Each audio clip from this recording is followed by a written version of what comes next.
Hey guys, Diane Daniel here, and today we are going to break down a side of beef. I am so excited we finally got this on video. Agree, this is so awesome. We're gonna do a left side of beef today, and the left side has been divided into the hind quarter and the forequarter. And then from there, you actually can break down those two parts into 8 different primals. And today we're actually gonna start with the front end. We'll start with our chuck and move all the way through the round. So if you're ready, get set, and let's go. So here's the chuck brisket, and the first thing that we need to do is separate these two primals. We do that where the first rib meets the sternum over top of the brisket. Once we've separated it, we now need to go ahead and take off the brisket, and we do that between a seam underneath the web muscle, also known as the point of the brisket, but above the clod. We don't want to get too deep or we could actually cut into the clod, which would obviously be a big mistake. Now I'm just gonna take this piece and, yep, that was heavy, no big deal, okay? So here I'm actually gonna come in and cut off these chuck short ribs. And what I'll do is make a parallel cut with the saw from the edge that Daniel cut off that brisket. And while she's doing that, I'm going to be taking off the sternum off of the top of the brisket. No one's ever heard of a bone-in brisket because that doesn't exist. We need to go ahead and get that bone off of the brisket to reveal our decal-off boneless brisket. And now I'm just gonna come in and follow that first rib and pull back these chuck short ribs. Man, this sounds incredible.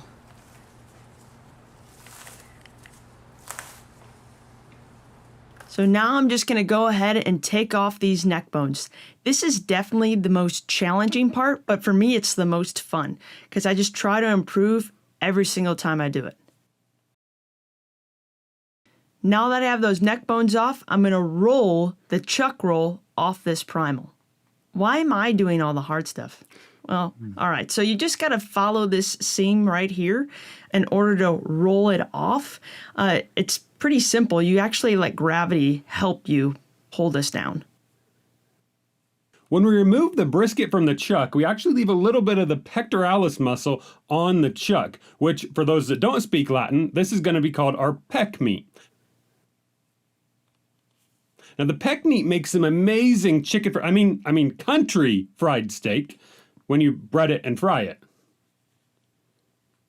Now I'm just removing this big heavy ligament off the back of the chuck roll. That actually helps hold that big heavy beef head up. So once I remove that, I can come in and break off the chuck flap, cutting about 1 inch away from that longissimus dorsi. And now I've got this big, beautiful block of boneless short ribs. Those look amazing. Oh, I know. I'm pulling out the mock tender here, and the mock tender is actually kind of tucked into the scapula. So we have to get our knife in there and kind of work around it. And the mock tender is also sometimes called the chuck tender, which is definitely different than the petite tender or the teres major. Don't get those two confused. They have completely different eating experiences. While he's doing that, I'm just working up some extra trim. Got a lot of trim from the chuck, but it makes some great ground chuck. And I'm pulling out the Vegas steak, which actually sits on top of the scapula, and it is very similar to, say, the flat iron. So now I'm just gonna remove the shank from the shoulder clod. So I'll just trace my knife down that humerus bone, funniest bone in the carcass, by the way, and you gotta make sure you don't use that bone for a stock because it's just gonna be a laughing stock.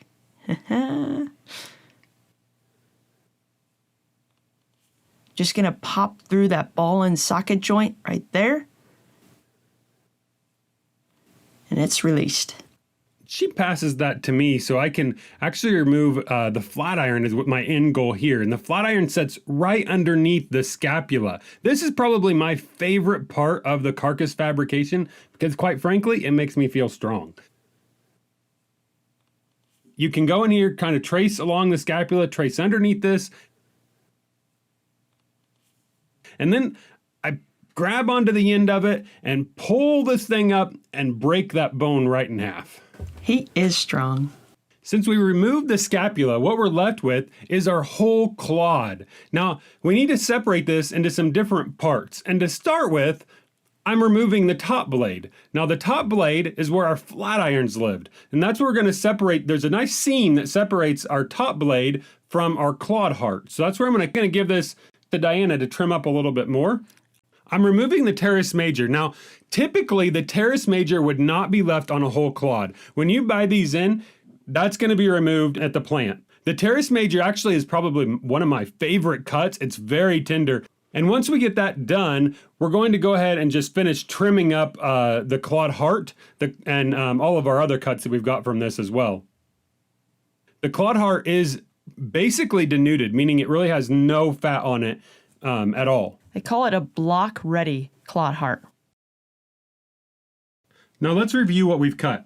We have the chuck roll, the chuck short ribs, the chuck flap, the pectoral meat, the mock tender, the Vegas steak, the top blade, the blade bone, the teres major, the humerus, the clod heart, the brisket, and the foreshank. Now let's go ahead and break these down a little bit further. We're going to start by breaking the brisket into the flat and the point. And I'm going to go ahead and take apart that chuck roll. So separating that underblade, cutting some beautiful chuck eye steaks. You can even make some boneless country style short ribs and the ever popular chuck roast. This chuck flap is loaded with marbling. We're going to cut these beautiful Denver steaks. Wow. Those look delicious. We're going to have those for dinner tonight. Yeah, that's definitely dinner. Easily. Without question. And then I'm just going to separate this top blade into the 2 flat irons just by following that seam down, and got to remove all of that silver skin. And the clod heart, once we seam that out, we can actually make some pub or ranch steaks, depending on where you're at in the country of what they're called. But this really makes a fantastic steak option. And look at all those fine flecks of marbling. I love that cut. Even roasting it whole is delicious. And then finally, we just need to make our short ribs a bit fancier. So we're going to separate those and roll them up and make some beautiful ossobuco style short ribs. Talk about fancy. That's pretty cool presentation. I know. I'm pretty cool. So this is just one way you can break down those subprimals. But look at the variety of steaks that we got from the chuck roll. Those Denver steaks from the chuck flap. You made our ossobuco style short ribs. We got our brisket point and our brisket flat. And then we also got our flat irons and our beautiful pub or ranch steaks. All right, let's get into that rib plate. So the first thing you have to do is go about 2 inches away from that longissimus dorsi, and we're removing the rib from the plate section. And for those of you that don't speak Latin, she's talking about the ribeye. You need to speak Latin, by the way. I mean, it just makes everything so much simpler if you do. And now I'm going to take the more expensive part here and chine it, meaning we're going to take off that vertebrae column. And normally we would do this, but the bandsaw, and it would only take a couple seconds. But we decided to do this by hand, which is obviously the harder way. Suck it up, Buttercup. Got to get some exercise in, all right? So while he's chining it, I need to go in and actually remove our skirt steaks. You got to take a listen to this. Now this is a membrane that I need to remove in order to get to my outside and inside skirt steak. So removing that outside skirt steak, it's actually the diaphragm muscle. So it doesn't do a lot of heavy lifting in the animal. It's fairly tender cut and just needs a simple salt and pepper to have it taste good. And by fairly tender, she means extremely tender. Now that inside skirt steak, that actually is the muscle that holds up the big heavy rumen. So it needs a bit more of an acidic marinade in order to help break it down, but still a cut that's loaded with flavor and just great to use in a lot of Latin dishes. And I'm taking off the meaty back ribs, which if you put these in a smoker and let them set, salt and pepper, they make an amazing dish. We just had them a week ago for dinner. They were incredible. Thanks. For the cap and wedge meat, that actually sits right underneath the ribeye, or that rib primal. And these make a fantastic thin meat option, especially for some of our value-added processors.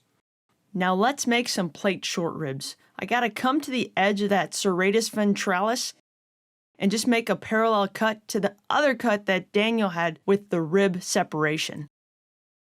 So now I'm making my beef belly and separating off those short ribs. And look at that marbling. It is incredible. I'm just going to remove this lifter meat that sits on the back of those plate short ribs. Now that we have this lifter meat removed, we just need to cut our plate short ribs. So you count 1, 2, 3, and our plate short ribs have 3 bones in them, while our chuck short ribs had 4 bones in them. I am trimming up the belly, also known as the navel or the short plate. This is actually one of the most heavily exported items, but it also can be used for some of our value-added processors if they want to make bacon. And who doesn't love beef bacon? Oh my gosh, it's incredible. Now to review the cuts that we got from the rib plate, we have the rib, the inside skirt, the outside skirt, the meaty back ribs, plate short ribs, beef belly or navel, cap and wedge meat, and rib lifter meat. Now let's go ahead and break these down a little bit further. And let's make some beautiful tomahawk short ribs out of those. Look at that marbling. My goodness, it's good.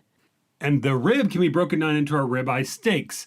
What a classic steak dish. Now those plate short ribs, like I said, you remove them bone by bone and you're just going to pull that meat down. And once you get it to be able to fold, you can French the bone and tie it off, and you're going to make some great tomahawk-style short ribs. Now to review the cuts from the rib, we didn't do a lot of further fabricating, but we did go ahead and break our ribeye roll into our ribeye steaks and our short ribs into tomahawk-style short ribs. We also rolled up our outside skirt steak and inside skirt steaks. Now that we've finished our forequarter, we're going to move into the hindquarter, starting with the loin and flank. Just going to remove that flank by pulling back on it and following those seams. This is a great cut that takes on marinade perfect. I'm going to remove the kidney fat, which is actually the only organ that's left on the carcass, and it also sits right on top of the tenderloin. So while I'm doing this, I have to be very careful I don't score the certified Angus beef prime tenderloin. It's just going to come out of your paycheck if you do. Now just removing the tenderloin. You do have to be careful and make sure that your knife just follows the bone all the way down, those transverse process, but you simply just peel that back. Now this is a really tender muscle, as I'm sure you are all aware of, so it is fairly delicate, so just don't pull too hard. Now what I'm pulling out is going to be classified as a Pismo tenderloin, peeled side muscle on tenderloin. It's definitely going to be trimmed down a bit more before it gets put into a box. However, this would be that whole piece. Now you better be excited because we are now removing the sirloin flap. This is my favorite cut on the carcass. And you'll notice the muscle structure looks very similar to the outside skirt or the inside skirt. And I would say it's just as tender and just as good as the outside skirt. If you've not tasted the sirloin flap, you should probably reconsider your life choices. Now, removing that sirloin from the bone and strip loin, you go to that last lumbar vertebrae and go about halfway through, just in front of the hip bone. Once you get through that bone, you just separate those two apart. And I'm going to take the bone-in strip loin and make a 0x1 boneless strip loin. You can see that we take about 1 inch from that longissimus dorsi, or that loin muscle, and saw through that very last rib, that 13th rib, to just remove our loin tail from our strip loin. To remove the bottom sirloin from the top sirloin, simply just follow the seam between that top sirloin and the ball tip. Just a cut that just goes straight down to the table. Now from there, I'll just roll out that ball tip away from the tri-tip. And then the tri-tip really just needs to be trimmed. About 80% of tri-tips sold come with the fat cap off, or a peeled tri-tip. This is a cut that is extremely popular in the Western United States. Daniel's boning out that strip loin, and I'm just going to peel back this hip bone to make a boneless sirloin. Now to review the cuts that we got from our loin, we have the top sirloin, the strip loin, the loin tail, the flank, the tenderloin, and we have 3 cuts from the bottom sirloin, which include the ball tip, tri-tip, sirloin flap. Now let's break these cuts down a little bit further. I'm taking the strip loin and making some New York strips, which again are a very classic and tender steak option. That might be my favorite middle meat, not gonna lie.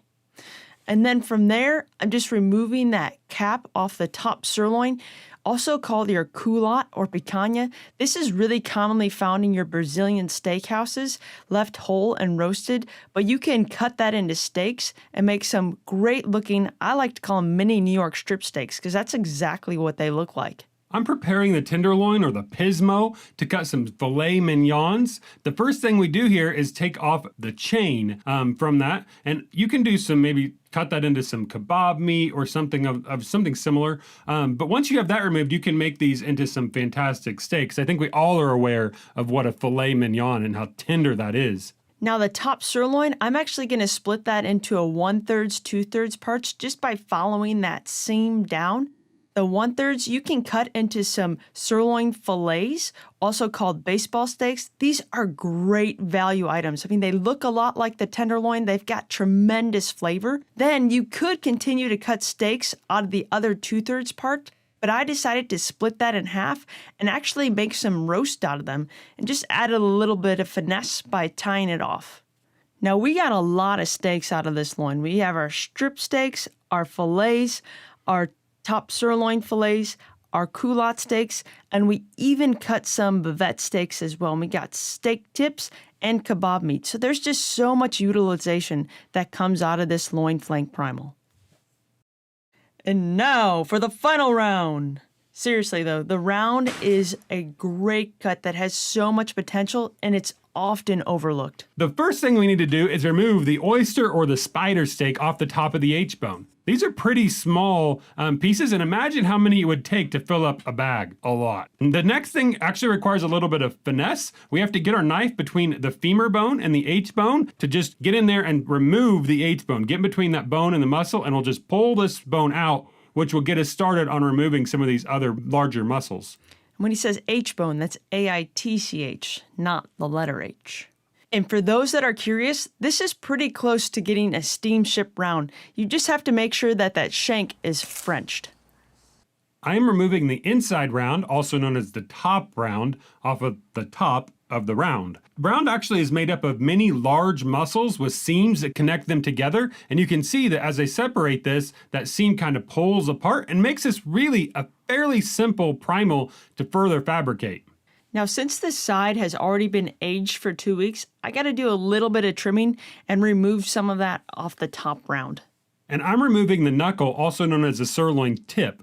Again, just like the inside round, there's some fairly large seams that separate this and make this fairly easy to fabricate out. And you might think that that sirloin tip looks a lot like the ball tip, and that's because they're the same muscles, just a knife mark difference. And as I'm removing it, I'm actually going to come right behind the patella or the kneecap to break this thing completely apart. Now we need to remove our femur. So we take our knife and just follow right along the femur bone to separate that. And then Diana is going to work on taking the shank and trimming that up further. Now that gives us an entire gooseneck. And the gooseneck is actually 3 different pieces. And that's what we're going to do, is break it down into those 3 different pieces, starting with the heel. The heel sets right along the one side of the bottom round flat, so we need to go right along the seam. And I'm going to hand that off to Diana so that she can further fabricate that into one of her favorite cuts, the Merlot.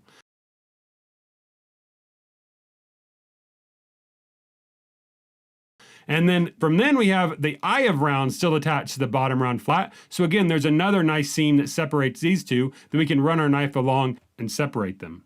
As we get these round cuts separated, we just need to trim them up a bit and they'll be ready to go. And from our round, we get our femur bone and hind shank, our oyster steak, and our top round, bottom round, eye of round, knuckle, heel. Now there are many different ways that we could add value to all these cuts that come from the round, but we're going to start with the bottom round.